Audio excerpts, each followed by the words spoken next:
Hey everybody, welcome to MaryvilleSaints.com and Saints Vision. I'm Jim Powers, the voice of the Saints, and it's always fun to get a chance to catch up with our great student athletes here at Maryville, especially the ones that are honored being Saints of the Week. And joining us now, one of the great members of our cross-country team, Elizabeth Kiblinger. And Elizabeth, great week over at Forest Park. 8th fastest 5K in school history for you last week. Congratulations. Thank you very much. Talk a little bit about the race, talk about your time, and kind of, walk us through how you went in preparing and went through the race on Friday.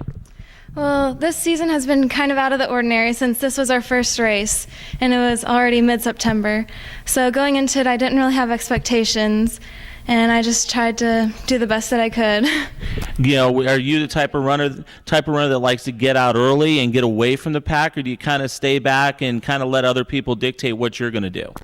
I usually stay back a little bit and try to catch on to someone who I think is going to run about the same time as me, and then just keep moving up with them, which is what I tried to do with the Truman girl. And obviously Truman coming into the conference is going to probably be the biggest challenge for you guys on the women's side. They've come in with a very good team, year in and year out in the MIAA, and now coming into conference. They're going to be the ones that you guys are going to be looking to go head-to-head with throughout the year. Right. We haven't seen too much of them so far since they haven't been in our conference, so I'm looking forward to racing them more often. What do you like to do training-wise? I mean, are you one of those runners that do you spend a lot of time running just, long, slow distance stuff? Do you work on your kick? I mean, what's your training regimen like? We do our long runs on Sunday, and then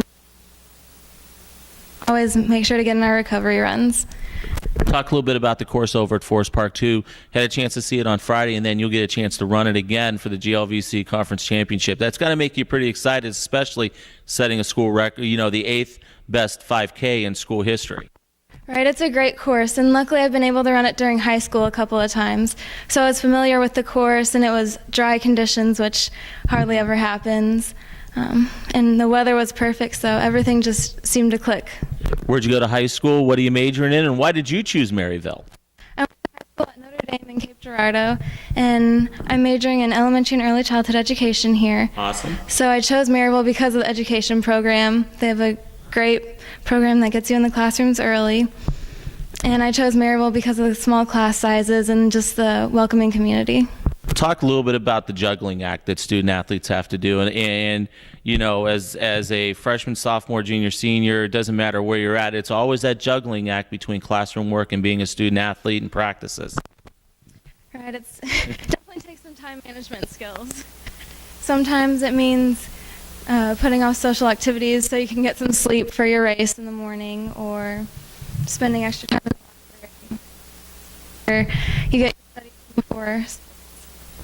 Outstanding. Elizabeth, thanks so much for joining us. Congratulations on a great week, and good luck this week as you guys head out to Nebraska. Thank you. Elizabeth Kiblinger, one of our great student athletes here at Maryville University, another one of our Saints of the Week. You'll be able to see a little bit more about her on MaryvilleSaints.com. Thanks for tuning in. I'm Jim Powers, the voice of the Saints. We'll talk to you next week right here on Maryville Saints Vision and MaryvilleSaints.com. Have a great week, everybody, and go Saints.